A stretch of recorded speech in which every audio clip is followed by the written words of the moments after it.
You're listening to Arsenal for Democracy, episode 346, recorded on January 31st, 2021. I'm your host, Bill Humphrey. Joining me on the line, as always, this week is Rachel in Idaho. Hello, Rachel. Hi, Bill. So we've got a really exciting, kind of long, detailed topic for you today. Two topics, technically, because we merged together two things into one episode because they fit together well. We're going to be talking about the 1934 Minneapolis strike, sometimes referred to as the 1934 general strike in Minneapolis. And we're going to be talking about Minnesota Governor Floyd B. Olson, who was the governor at the time and was very important to this. So this episode ties together a bunch of our recent themes on Arsenal for Democracy. The victorious 1934 strike wave, including Toledo and the West Coast ports. Second, the role of genuinely pro-labor elected officials in creating a pathway to labor victory. And third, progressive governors of the Great Lakes region. And this one is a particularly interesting and particularly radical one, as you will learn. So the Minneapolis strike of 1934, which eventually ballooned into something approximating pretty close to a general strike, began on May 16th, 1934. There was a sort of down period in the middle of it where not much was happening, but then it resumed again, as we'll talk about, and ultimately it was resolved by definitely August 31st of 1934, probably, about 10 days earlier than that, in terms of the real impacts of when things calmed down. And this was, as we've talked about with the two other strikes that we've talked about for 1934 in Toledo and the West Coast port strike, this was a successful strike, which is not always the case for a lot of the episodes that we do.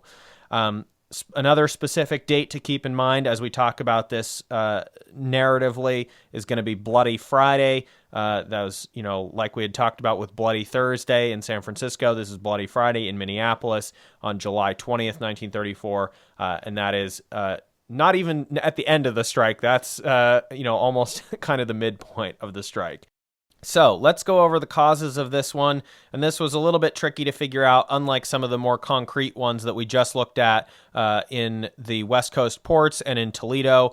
Rachel and I have tried to piece together this one to the best of our ability from looking at a lot of different sources. Unfortunately, the day that we're recording this also happens to be the day that the Minnesota State Library seems to be doing some server migration work with a lot of its, or basically almost all of its content and archives and everything. So there was a bunch of sources that we were trying to look at that were not available. So that's why we've had to piece together certain things from other sources. But anyway, of course, 1934, when this happens in Minneapolis, this was during the Great Depression. This was under that new and short-lived federal unionization legal regime passed in 1933 that we've talked about. This was also happening at the same time as the events in Toledo and San Francisco and the other West Coast ports that we've talked about in our two recent episodes. And of course, I'm sure that folks in those cities were looking at what was going on in other places as well. Rachel, could you explain sort of what the union environment was in Minneapolis at the time that the Teamsters undertook this strike? Yeah, so we've talked about in other episodes how there were like these craft unions or company unions where the unions were very split up and very splintered.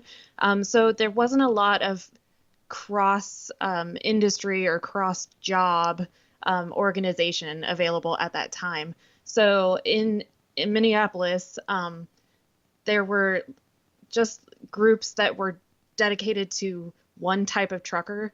So milk truck drivers were separate from the ice wagon drivers, who were also separate from the produce drivers, et cetera, et cetera. So basically, there was kind of a general local, the Teamsters Local 574, and they really kicked off this strike at recognition, basically. So they wanted to organize all these different groups of drivers together and really get the trucking companies to really recognize them. So that's basically where the starting point was. They were attempting to make Minneapolis a union town. All these trucking companies were basically open shop. So if you were employed by them, you did not have to join a union. So it really made unionization not as attractive as in a closed shop environment. So in February 1934, there was a brief strike of coal drivers. February, the coldest time of the year. They really were able to leverage this coal driver strike to really make the Teamsters union look attractive to truck drivers to get them to join. From what we've pieced together, 574 was a really, really small local at first. At the beginning of 1934, there were only 75 official members. That's from the Wikipedia article. But this coal driver strike really kind of showed the truck drivers what could be gained by joining the union. And so 574 began to build on that victory by organizing more drivers to prepare for a bigger strike for recognition, basically. So the trucking companies would have to recognize 574 as a union, as a collective bargaining unit. So they started out by renting a large meeting hall to act as their headquarters. It would also serve as their infirmary. They added a women's auxiliary group to help run things at the headquarters. And they also entered into discussions with groups of farmers that were sympathetic to their cause. And also they started reaching out to unemployed people. This is during the Great Depression. There were lots of unemployed people who could be used as scab labor in the event of a strike.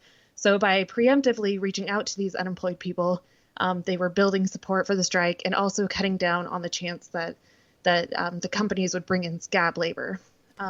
There's a lot of similarities here, I think, between what we saw in Toledo and what we are talking about today in Minneapolis. Again, these were happening at the same time. In Toledo, we talked a lot about the socialist and communist organizers there who emphasized in the prelude to the strike building a lot of relationships with the unemployed workforce in the area. They had just skyrocketing unemployment, and as you said, Rachel, it was the potential that these people could be easily employed as strikebreakers unless you had done the groundwork of building solidarity. And that was the same thing that we see happening in Minneapolis. Now, as you said, Rachel, this was initially, on paper at least, quite a small union that was trying to rather ambitiously become the union to represent more or less the entire trucking industry and warehouse industry as well in Minneapolis across all of these different occupations. But the key thing here, and this is again another similarity with what we talked about in Toledo, is the presence of these socialist and communist organizers. Of those 75 official members, a whole bunch of them, I'm not sure if it was a majority, I think it may have been, were specifically socialist or communist organizers, as we're about to talk about. And they wanted to build up that union density, and they'd started with the coal drivers in 1933, and then they were ready to branch out to all these other different industries as well that were, involved, all these other different occupations of drivers involved in the trucking and warehouse industry in Minneapolis. So let's talk about the sort of participants on the various sides of this strike. There's essentially three key factions to be aware of here. So we've talked about Local 574. These were Teamsters, but they were specifically Trotskyist Teamsters. This is after the split between Stalin and Trotsky in the Soviet Union. Some communists in the United States stick with Stalin. Some communists split off to say they're supporting and standing by Trotsky. In this case, these particular communists in Minneapolis were Trotskyites. And they were not supported in their efforts locally in Minneapolis by the national leadership of the Teamsters, which was very opposed to striking in general, although they were not opposed to supporting strikes by other unions. The Teamsters were generally allowed to help out with other strikes by other friendly unions, but the national leadership really did not want their own locals to be going on strike, and there were all kinds of mechanisms by which they could discipline and sanction locals or even de-recognize them as locals if they went on a strike without permission from the national leadership. And these Trotskyist Teamsters in Minneapolis didn't particularly care about that or worry about that and went ahead with their plans anyway. The next faction is the Minneapolis Police and the so-called Citizens Alliance. Now, the Citizens Alliance was a national organization, but had a notably powerful local branch in Minneapolis that often contributed people to the national organization.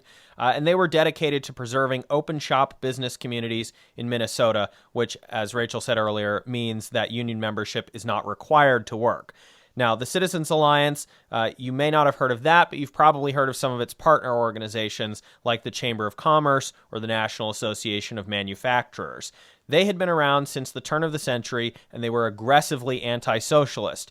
So they represented the business interests in these strikes, and again, because of the scale of the ambitious recognition strike that the Teamsters were about to attempt to pull off, this was a lot of different business owners, especially big businesses in Minneapolis, that were involved and affected by this, and they had the Citizens Alliance and the police on tap, ready to go to rally to them when this strike kicked off. The third faction that we're going to talk about is going to be Governor Floyd B. Olson of the Farmer Labor Party and 4,000 Minnesota National Guard troops. Now, before we get into the narrative about the strike in 1934, what happened, how it played out, how they ended up with National Guard troops involved, and why it was so different from the involvement that we saw of the National Guard in Toledo, Ohio, let's take some time here to talk about Governor Floyd B. Olson as our secondary topic for this week's episode. This is a truly fascinating figure and one that I really did not know a whole lot about until we started working on this episode.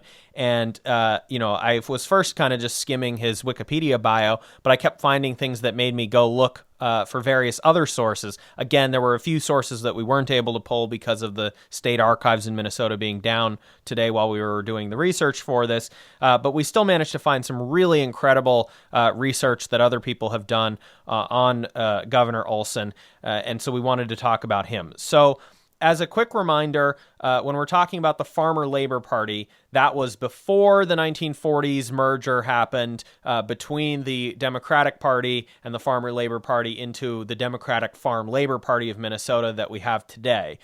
This was the Farmer Labor Party, a separate party from the Republicans, from the Democrats, etc. It was dominated by Scandinavian American leftists like Olson, as well as by socialist or syndicalist Italians and miners from what had been recently turned into Yugoslavia, so Serbs, Slovenes, etc. Governor Olson had a brief, bright political career from 1919 until his death from cancer in 1936. He was a close affiliate to people like Robert La Follette from neighboring Wisconsin and so forth. But he was really this central pillar of the peak period of the Farmer Labor Party in Minnesota.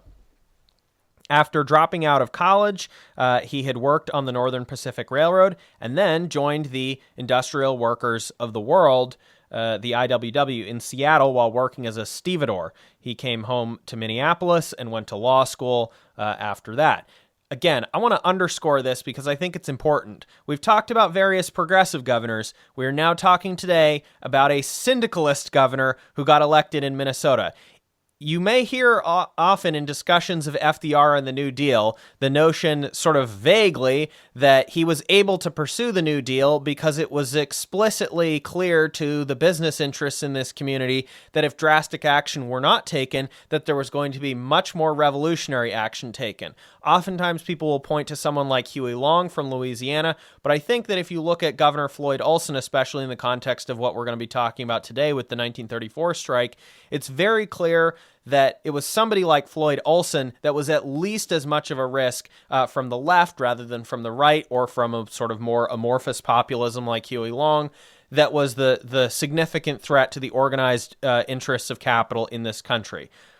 This is a syndicalist governor who did not give up on his syndicalist views in office, as we'll talk about. He's often referred to as a progressive governor or a reform governor, sometimes even a liberal governor. These labels are pretty misleading at best, as we'll explain. So Floyd B. Olson had replaced the Hennepin County, i.e. Minneapolis, DA in 1920 when the previous guy was busted for taking bribes. Olson became known as a prosecutor against municipal corruption and against the big business community, specifically targeting the Citizens Alliance, which we've already mentioned will be a key player in this strike, as well as the KKK. A lot of the sources that I read about talked about the extremely powerful organization of the Klan in the state of Minnesota during the 1920s, basically weaponizing Protestantism against the Southern European Catholic immigrants and just sort of general anti-immigrant sentiments, and also trying to figure out how to channel any sort of reformist tendencies into acceptable things behind the scenes that wouldn't pose a threat to capital. Olson was willing to go up against the Klan, and as we'll talk about, he was also very closely aligned with the Jewish community in Minnesota, and the Klan obviously not a huge fan of them either. According to the Hennepin History website, Olson garnered further acclaim among Minneapolis' workers by defending wrongly accused union members in a bombing case and helping to lower freight rates on coal shipments to the city. Olson ran unsuccessfully for the U.S. House in 1920, barely losing the Democratic primary. He then ran for governor in 1924, losing respectably in the general as a farmer labor candidate.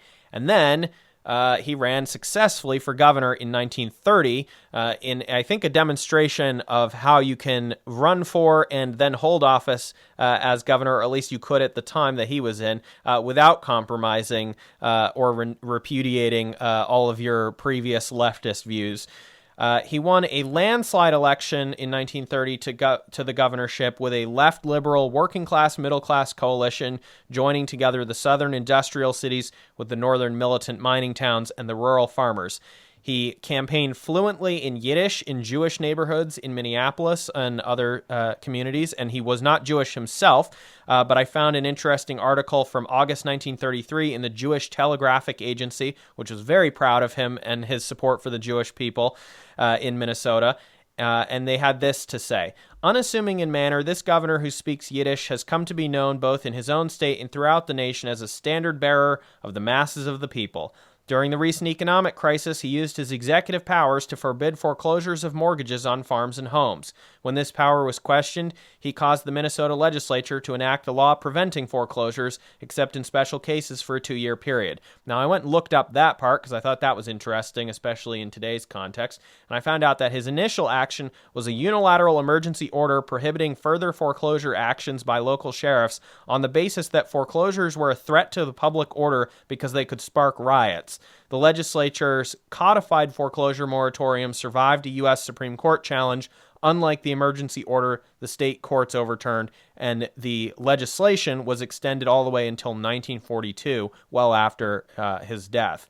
Going back to the Jewish Telegraphic Agency article, as governor, he has also established minimum wage scales for highway labor and fixed a maximum 8-hour day, 6-day week. He is an admirer of the great Jewish leaders of the world, a convincing speaker. He has lifted his voice at public protest meetings held in Minnesota against the Nazi treatment of German Jews. Again, this is from August 1933. This is in the second term of Floyd Olson. These were 2-year terms, if you're keeping track at home.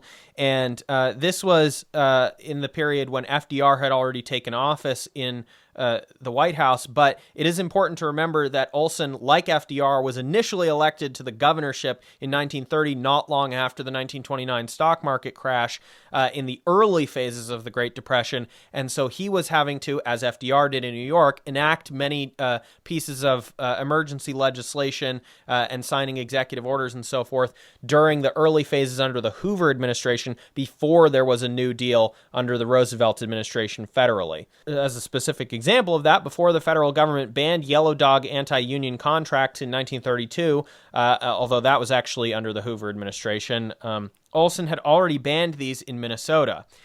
His governorship rapidly progressed from a standard progressive movement legislative agenda into an increasingly radical leftist agenda with open class warfare rhetoric, and public denunciations of the existing system of government. The labor movement and leftists continued to support him enthusiastically, while middle-class supporters became more skittish, but he was still reelected easily to 2 more 2-year terms for a total of 5.5 years before his fatal cancer during his U.S. Senate campaign in 1936. So I want to give you some specific examples of quotes from Governor Floyd Olson so you get a sense of who this guy was and what his deal was, especially after his first 2-year term in office.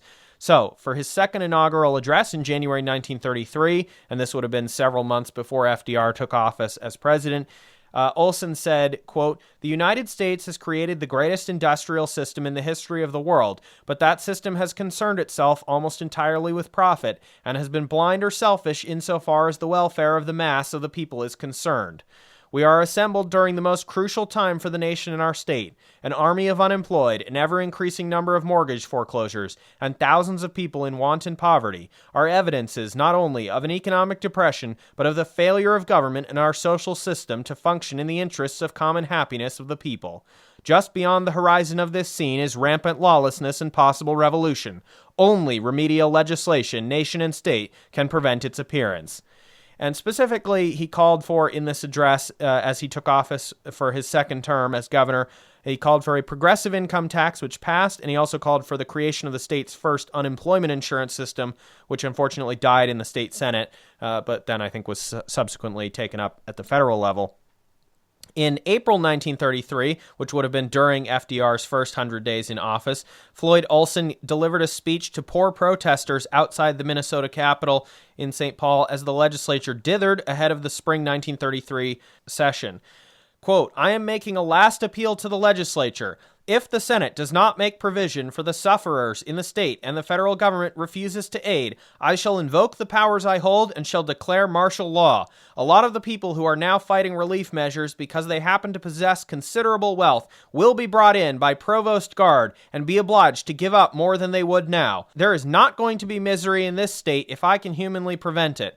Unless the federal and state governments act to ensure against the recurrence of the present situation, I hope the present system of government goes right down to hell."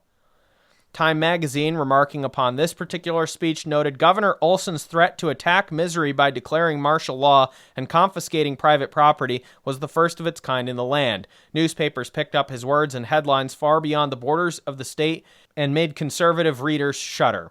I also found in a 2016 article in the publication Upper Country, the Journal of Lake Superior Region, that there was a list of some of the things that he was able to pass and then some of the things that he wanted to pass but was unable to before his death.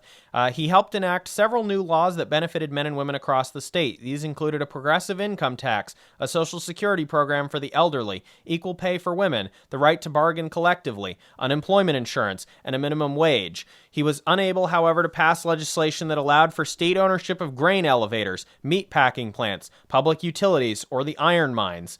Olson's programs provided relief for many citizens during the height of the Great Depression, even predating many reforms instituted by Franklin Roosevelt's New Deal. Then, I found another speech from him. This was a special message in December 1933 to the legislature on its special session. Quote, "We must keep in mind at all times that the care of the destitute is a public obligation and not a private one, and that this fundamental obligation of government must be performed, even to the exhaustion of all the resources of the state and its communities." He then requested the legislature pass a state version of the National Industrial Recovery Act for intrastate commerce, and on taxes, he said to the legislature, "In order that adequate funds may be available for the relief of the destitute and unemployed, it is absolutely essential that taxes be collected, particularly from those who have the means and ability to pay. There are many persons and corporations in the state of Minnesota having the means and ability to pay taxes owing under the existing tax laws, who and which are willfully refusing to pay such taxes. This willful refusal is made possible by reason of the leniency of the existing tax collection laws and by reason of the lack of drastic power in the state and its local political subdivisions to compel payment of such taxes by such persons and corporations." Olson proposed a system of instant state receivership for any non-farm businesses and individual major property owners, especially forest owners, who fail to pay taxes on time so that the state could collect income directly. He also called for the creation of a state-run liquor dispensary system in the aftermath of the repeal of Prohibition. Another quote from the following year, this is just ahead of when the strike broke out in Minneapolis.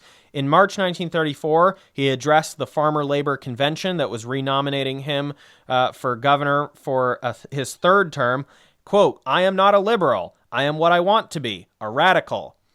The March 1934 platform of the Minnesota Farm Labor Party is also noteworthy. Quote, "Palliative measures will continue to fail. Only a complete reorganization of our social structure into a cooperative commonwealth will bring economic security and prevent a prolonged period of further suffering among the people. We therefore declare that capitalism has failed and immediate steps must be taken by the people to abolish capitalism in a peaceful and lawful manner, and that a new, sane, and just society must be established, a system where all the natural resources, machinery of production, transportation, and communication shall be owned by the government and operated democratically for the benefit of all the people, and not for the benefit of the few. To protect our citizens from exploitation through industrial profits, we demand public ownership of all mines, water power, transportation and communication, banks, packing plants, factories, and all public utilities. However, this shall not apply to bona fide cooperative enterprises. Olson, I think, is a very similar figure to Roosevelt in many ways. His official portrait as governor includes him gripping a radio microphone stand. One thing I did want to note, as I do think Olson is obviously a very interesting figure, but were criticisms made of him, not the same type of criticisms that were made of someone like Huey Long, for example, though. Olson was accused of having ties to organized crime, specifically Jewish organized crime, and having had a critical newspaper publisher machine gunned down. That connection, however, has not been proven or substantiated, and it's something I was sort of suspecting as I was reading some of this, is that a lot of those accusations probably had a lot more to do with his radical agenda and his close relationship to Minnesota's Jewish community than necessarily being substantive. Hard to say, but it's a little puzzling if he was an anti-corruption crusader as district attorney and then was, promoting this agenda that I don't think would be particularly good for organized crime either. It's hard to see the relationship there. Maybe it existed. Who knows? We may never know the answer to that, but I did want to acknowledge that in passing so that this is not just a complete praise session here. The other important figure that is going to emerge as part of this strike is Adjutant General Ellard A. Walsh of the Minnesota National Guard, who was the commander from 1925 to 1949. And I read some information about him in the newsletter for the members and friends of the Military Historical Society of Minnesota. General Walsh had spent the previous several years before the 1934 strike getting the National Guard into much better condition and training, having experienced it get federalized and deployed for real military service twice in the 1910s in Mexico and World War I. You may remember that one of the key themes we talked about with regard to the Toledo strike was the lack of professionalism, training, and experience of the National Guard there. You had teenage kids missing their graduation and getting dunked on by strikers and strike supporters for being babies. And they were proceeding to attack people and tear gas people, etc. And that was not something that we saw happen when the National Guard was deployed in Minnesota, partly because of the level of professionalism and partly because they were, of course, acting under the direction of Governor Olson, who was a lot more sympathetic than the governor of Ohio. And we will circle back to Ellard Walsh and his command of the National Guard in just a moment, but we want to get back to talking about the strike and talk about how things progressed from the course of May 16th until the National Guard actually had to be called in. Rachel, could you walk us through what the initial phase of the strike was beginning in May of 1934? We talked about the causes there, but once the Teamsters actually decided to act and attempt to launch this recognition strike to force all these businesses to recognize their collective bargaining powers over all these different drivers and these warehouse workers and so forth, what actually happened in Minneapolis? Yeah, so as you said, in May, the strike began. So from the very beginning, they shut down most commercial traffic in the market area of Minneapolis.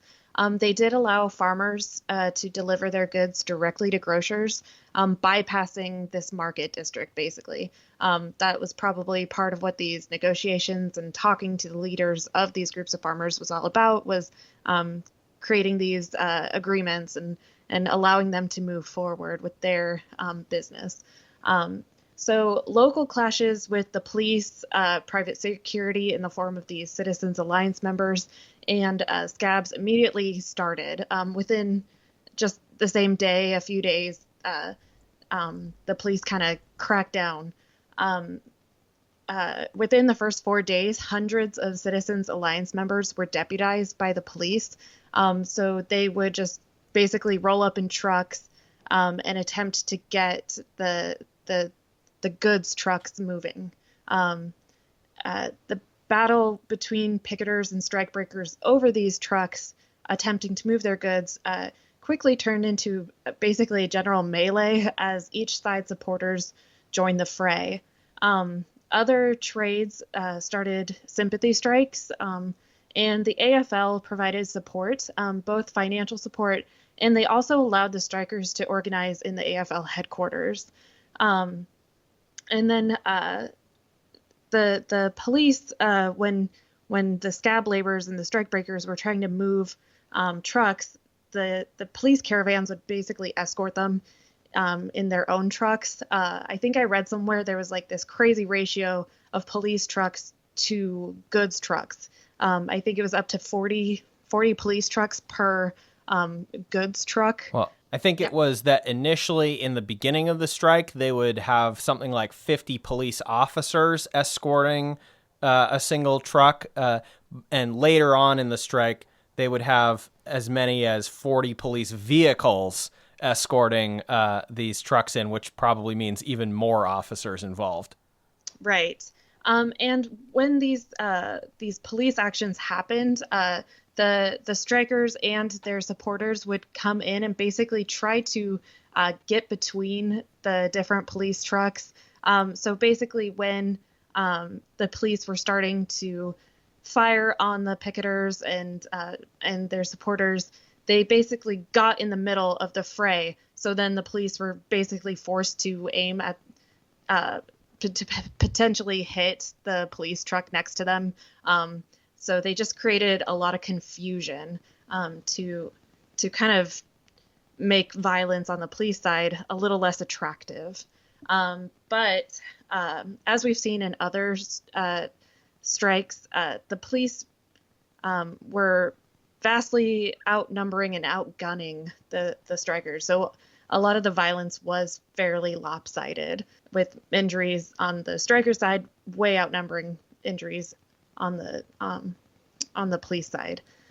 So Governor Olson in May did try to mediate a deal between the two groups, and it looked very attractive to both sides until the companies tried to exclude warehouse workers, or as they were known, like the inside boys.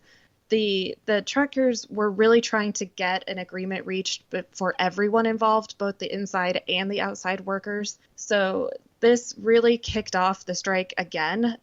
July 17th, it was just unacceptable to the workers. They didn't want to exclude the inside boys from this agreement. So it kicked off again, and phase two started, and it really was more violent. This phase two, and the National Guard was mobilized to be available at this time, but they were not deployed at first. The Teamsters did try in the second phase after the lull to avoid being armed, but however, Bloody Friday, July 20th, really changed all that. This was happening just a couple weeks after Bloody Thursday in San Francisco, and on Bloody Friday, some of the Teamsters were supposedly carrying clubs, and police escorting a single truck trying to move goods opened fire on the picketers. They were basically shotgun blasting everywhere, basically all around for an extended period. They injured 67 people, some very severely, and they killed 2. The 2 dead were John Ballore, an unemployed laborer who was there in solidarity, and Henry Ness, who was a striking truck driver and a World War I veteran. In 2015, a plaque dedicated to his memory was erected in Minneapolis, and his grandchildren did attend a ceremony in 2015. At this time, there was a big furor. They were demanding that the chief of the police resign at this time, and there was a huge basically outrage against the police action at this time. A report from the governor's public commission on Bloody Friday found that police took direct aim at the pickets and fired to kill. Physical safety of the police was at no time endangered. No weapons were in possession of the picketers. The Teamsters redoubled their efforts to remain unarmed and nonviolent as additional unions went on strike in protest of this police violence. They counter-convoyed the increasingly massive police convoys. This is when up to 40 police cars were escorting these trucks. And they counter-convoyed to make sure the police didn't feel confident trying to bring in more than a few trucks, even if no one was explicitly blocking them. So a week after Bloody Friday, on July 26th, state martial law was declared. And this happened a couple days after a funeral procession drew 100,000 spectators. So at this time, I think that's the interesting point, right, Rachel, is that it took a really long time for it to escalate to this point, especially compared to, say, what we saw in Toledo, which was a relatively, it had dragged on for a while, but when things actually finally started kicking off, the National Guard was there by the next day after basically a scuffle. And in this case, I think, at a certain point, if you're a leftist governor, a pro-radical, pro-worker governor like Floyd B. Olson, it's tricky to get caught in the middle of a situation like this because even if you want to support the workers, the situation is deteriorating, there is violence happening, and you have to get in the middle of it somehow and try to put a stop to it. But I think what we're seeing here is someone who was willing to wait a lot longer than most governors would have been and kept on trying to let the workers sort this situation out for themselves. And again, a lot of this also has to do with the discipline that the workers were showing in trying to remain peaceful and nonviolent, that he was able to give them that latitude. But it wasn't even the day after the Bloody Friday shooting in Minneapolis, where you had 67 injuries and 2 deaths. Even then, that was on July 20th. Martial law does not get declared, and the deployment of the National Guard does not start until July 26th, after that funeral procession of 100,000 spectators. Now, what we had seen in Toledo was this constant buildup of more and more unions getting ready to sign on to a general strike, and pretty significant rallies, just like what we saw in San Francisco as well with their massacre incident. And we see this same pattern repeated here. We see more and more of these unions coming on board, and this taking on more and more of the characteristics of the general strike. But again, a lot of the governor's intervention here was aimed at stepping in to stop the police violence and the militia violence by the Citizens Alliance. And it seems like he waited a lot longer than most people would have. Now, let's go back to talk about General Ellard Walsh and his deployment of the Minnesota National Guard. So, according to that article that I found in the newsletter for the members and friends of the Military Historical Society of Minnesota, one of Walsh's toughest assignments in the 1930s came during the 1934 truckers' strike in Minneapolis. Fights that spring and summer between striking workers and sympathizers on one side and business interests supported by the police and strong-armed Citizens Alliance militias on the other had devolved into chaos, with 4 dead over the course of it and hundreds injured over the course of it. And of course, most of that happening in that one incident. Governor Floyd B. Olson placed the city under martial law on July 22nd, declaring it to be in a state of insurrection. 4,000 guardsmen were immediately activated and put under the direct command of Adjutant General Walsh. It was a patent breach of military custom because Walsh was a staff officer, not a line officer, but Walsh was the man Olson most trusted. Working in concert with the governor, Walsh moved decisively to restore order in the streets and protect citizens on both sides. Military zones and checkpoints were set up. The strike headquarters was shut down, its top leaders confined for a few days until tempers cooled, and a curfew was imposed on businesses. Assemblies without military authorization were prohibited. Only vehicles with military permits were allowed into certain areas, and troops were assigned to protect shipments of essential goods, such as food, into city markets. Both sides grumbled, complaining that Walsh was overreaching his authority, but Walsh's firm actions brought an immediate end to violent confrontations and set the stage for federal mediators, who secured an agreement on August 21st, ending Walsh's month-long tenure as de facto head of Minneapolis. Now, again, to re-emphasize here, yes, we saw Olson intervening in both directions with Walsh, arresting some of the strike leaders as well as people from the Citizens Alliance side, raiding both of the offices and so forth. So this was a relatively even-handed approach to both sides, although it was certainly criticized from the side of labor. Again, I think you have to ask what kind of the awkward position that Olson was in. Even if he's trying to support labor, at a certain point when things have gotten to this escalated point, he's got to step in somehow. But again, he didn't use this force against the strikers in the same way that they were deployed in Toledo, the National Guard there. They were not tear gassing people as far as I was able to find in any of the sources. They were not, using extreme force to break up these demonstrations. This was a much more disciplined, professional, experienced force. A lot of that probably has to do with the reforms undertaken by General Walsh. And the upshot of this was that the military was controlling who was going in and out, but they were also not just freely letting trucks cross the picket line either, which is another potential thing that a government official could have done at this point in a crisis like this, was just to step in and shut down the strike and say, picket's over, too bad, we're escorting all these vehicles in. Yes, there were criticisms that said that they were too generous on letting through trucks, but they still weren't letting through everyone, and I think that shows you sort of a different way of handling this than maybe other people would have. So again, July 20th is Bloody Friday. July 26th, martial law is declared.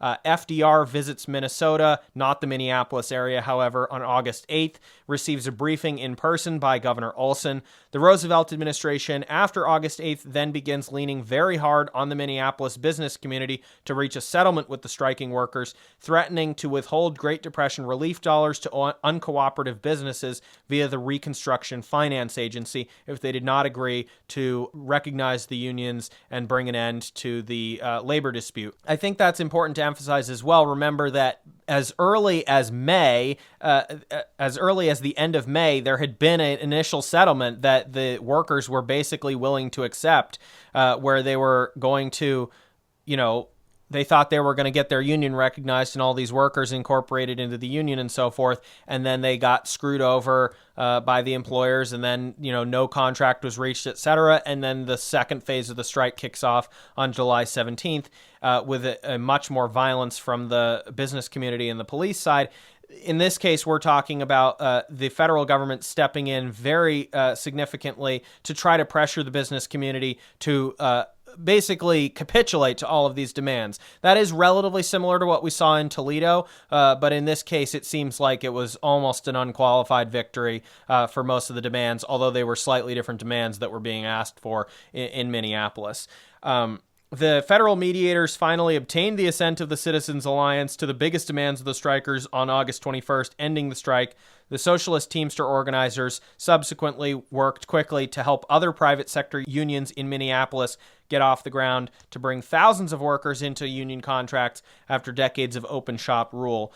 The local continued to have a rocky relationship with the national leadership, including temporarily being de-recognized as being part of the Teamsters, but this was so unpopular with members around the country who appreciated and admired the work by the local in Minneapolis that they were eventually brought back into the fold, and this compelled some changes within the National Teamsters organization.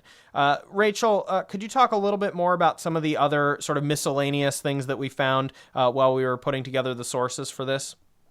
Yeah, we were able to find a pretty big repository of primary sources. So the Minnesota Digital Library has scans of the local's daily newsletter, The Organizer. They published a daily newsletter every single day of the strike.